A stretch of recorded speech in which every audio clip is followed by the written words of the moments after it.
Hey everyone, do me a favor and put your hands over your ears for the next 3 seconds and just tell me how well you understand me when doing so.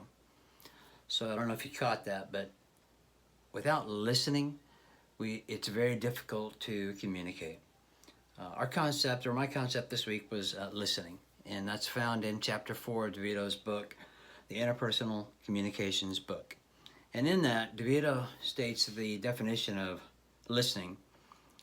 Listening can be defined as the process of receiving or hearing and attending to the message, understanding, deciphering meaning from the message you hear, remembering, retaining what you hear in memory, evaluating, thinking critically about and judging the message, and 5, responding, answering or giving feedback to the speaker.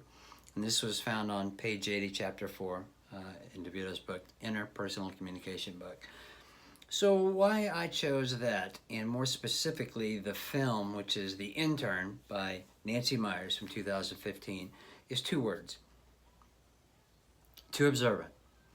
Those are the 2 words used by the founder of the company in the film, Jules. That was her reasoning behind wanting to transfer Ben, whom we'll get to learn as the other main character in the film, too observant. In watching the film and then thinking through the listening process, I realized that Ben wasn't too observant. Ben was a good listener. And real quick, the 5 processes there in the concept of listening.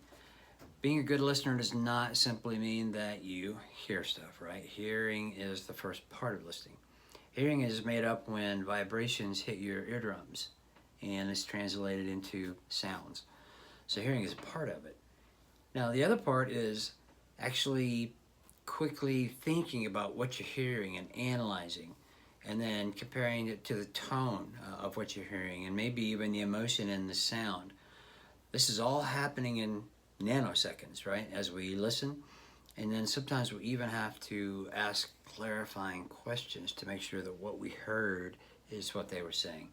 So thus listening is really important, and it's one of 2 processes that make up communication. Communication is made up of a transmitter or sender and a receiver or listener. And so when we think about communication, listening is equally as important as speaking or talking or saying. And so the film I chose, I feel like throughout the film gives a lot of great demonstrations of Ben listening, because he hears things that are said but also things that aren't said.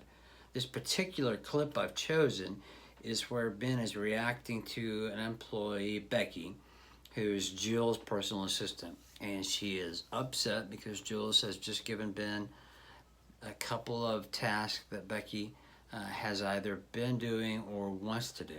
And so let me quickly show you this clip so I can discuss it further.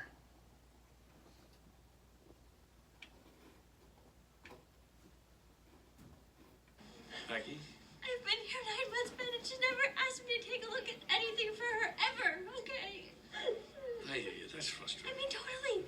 I graduated from Penn. I have a business degree, but I never seem to do anything right around here.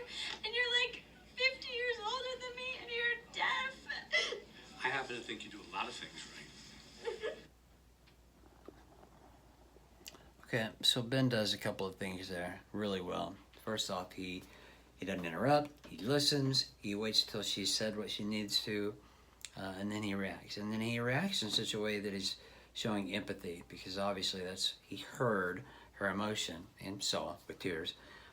But he didn't go into where he was trying to compare himself to her or explain why he should get these. Instead, he just was very empathetic to her and helped build her up with what he said. So that was my example of Ben being an excellent listener and reacting as appropriate.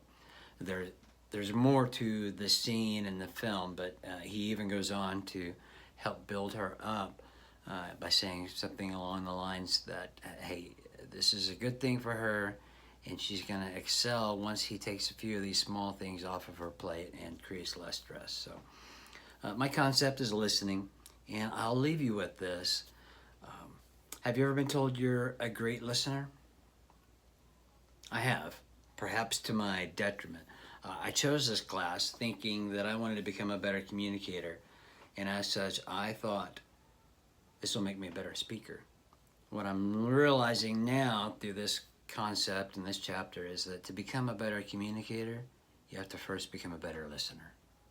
And I'll leave you with that.